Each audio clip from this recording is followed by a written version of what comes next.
Excellencies, distinguished delegates, it is certainly an honor to address the 70th session of the United Nations Commission on the Status of Women on behalf of the people of the Philippines. We gather here to discuss what is, in truth, one of the most fundamental measures of a nation's progress, the status of its women. We often speak of development in terms of economic growth, infrastructure, technology, or trade. But there is a simpler and more human measure. How are the women doing? If women are educated, safe, able to work, able to lead, able to decide the course of their own lives, then a society is moving forward. If they are not, then no level of prosperity can truly be called progress. In the Philippines, we are proud to say that we have long believed that empowering women is not merely a matter of fairness. It is a cornerstone of nation building.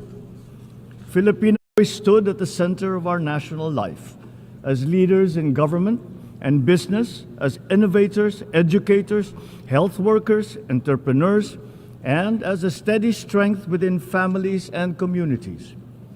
Their contributions continue to shape our democracy, our economy, and our national character. Our country has worked consistently to translate this belief into policy, strengthening protections for women, expanding opportunities for education and employment, and promoting women's leadership across all sectors of society.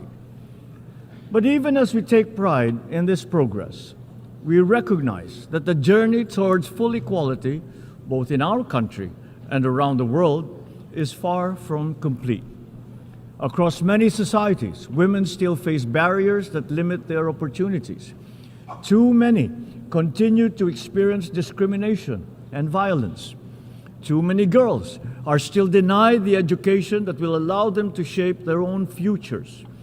And that is why the work of this commission remains as vital today as it was 70 years ago. Education must remain at the center of all our efforts. When a girl is educated, the benefits extend far beyond the individual. They strengthen families, uplift communities, and expand the possibilities of entire nations. Economic empowerment is equally essential. Women must have access to employment, to finance, to entrepreneurship, and to leadership. Societies that fully include women in economic life are not only more just, they are stronger, they are more resilient. And we must remain united in confronting violence against women in all its forms. Violence erodes dignity, weakens communities, and undermines the very foundations of our justice. But beyond laws and institutions, we must also address the attitudes and assumptions that continue to limit women's roles in many parts of the world. True equality requires not only policy change, but cultural change. Excellencies, the world today faces many challenges: conflict, climate change, economic uncertainty, and rapid technological transformation. But there is one principle that remains beyond question. We cannot hope to solve the great challenges of our time if half of our humanity is excluded from shaping those solutions. Women must be present wherever decisions are made, in government, in business, in science, in diplomacy, and in peace building. The Philippines stands ready to work with all nations to advance this cause, because when women rise, societies rise with them. When women lead, nations move forward.